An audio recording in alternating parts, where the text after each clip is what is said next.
Most people know when they're struggling financially, but we may not always recognize when we have a debt problem. Blair Manton from Sands & Associates is here with some warning signs that indicate your debt may be out of control. Thanks for joining us today. My pleasure. Thank you. As we know, it's a topic no one really likes to discuss, and that is why we discuss it so much, to really tell people about what they need to be watching out for. So what are some of the warning signs when you realize that debt really is a problem in your life? Yeah, there's some really obvious ones, Sonia. We're not going to talk about those today. Obviously, if you're being taken to court, that's a problem. But the more subtle ones, the first one, the number one thing that I see, it's great to have a budget. It's better to revisit that budget every month and see if you overspent. But the problem is if you're consistently overspending your budget, and I'm not talking, you had a night out, you knew you could cover that, a birthday party or whatever. But if every month there's more month remaining than there is money, you've got a problem structurally. And oftentimes people fill that gap with credit. So they go into debt and then they're also not saving anything. No emergency fund, no down payment for real estate in the future. So if you're consistently breaking your budget, so to speak, that's a really subtle warning sign that you're probably heading for some trouble. All right. Now, I understand another one is people who avoid checking their account balances. Maybe they're a little bit stressed out by it. Yeah, and sometimes it's, I'm not going to open it and then it can't hurt me, but really the problem's there regardless of whether you know about it or not. So people have unopened stacks of mail. That's not solving anything. Sit down and go through it. I find people tend to hide things from their spouse or just avoid talking about money issues when both know it's a big problem.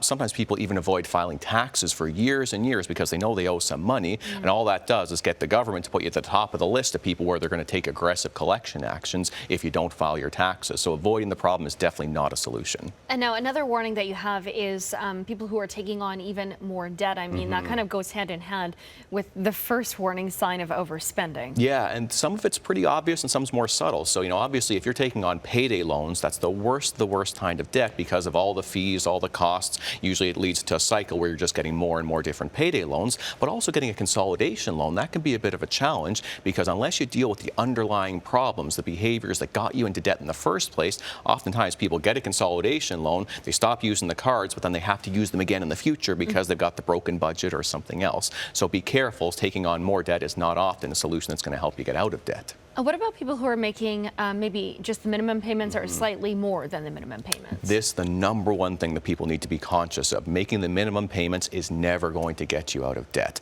$6,000 of debt, minimum payments, 40 years is the calendar to get out of debt. Wow. So I have people sit down to me and say, okay, what's the healthy level of credit card debt? The healthy level of credit card debt is zero. If you're stuck only making minimum payments, you've got a problem. You need to be able to pay that credit card off within a year or 2 years because the interest rates, they're going to just compound on themselves. So be very careful. If all you're doing is minimum payments, you're probably heading for some challenges.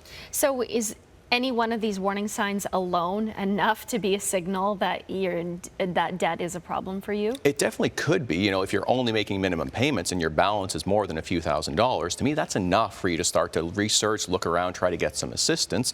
It might be that it's fine. Things are going to get better next year and you'll knock things off. But I think if you've got a combination, if you're ticking a couple of the boxes, at least start to do some research. And if you're really only doing minimum payments, I think that's when you'd want to have a conversation with a professional like a licensed insolvency trustee. Okay, because you can help consolidate some of those debts? Well, you can do better. We can consolidate and reduce it. So with a consumer proposal, you actually reduce it to what you can afford, and that's what trustees do every single day. Just people don't know about it, which is why I'm so happy we're talking. All right. Well, hopefully we got the message out to someone who needs that information. Blair, thank you so much for joining us. My pleasure. Thank you.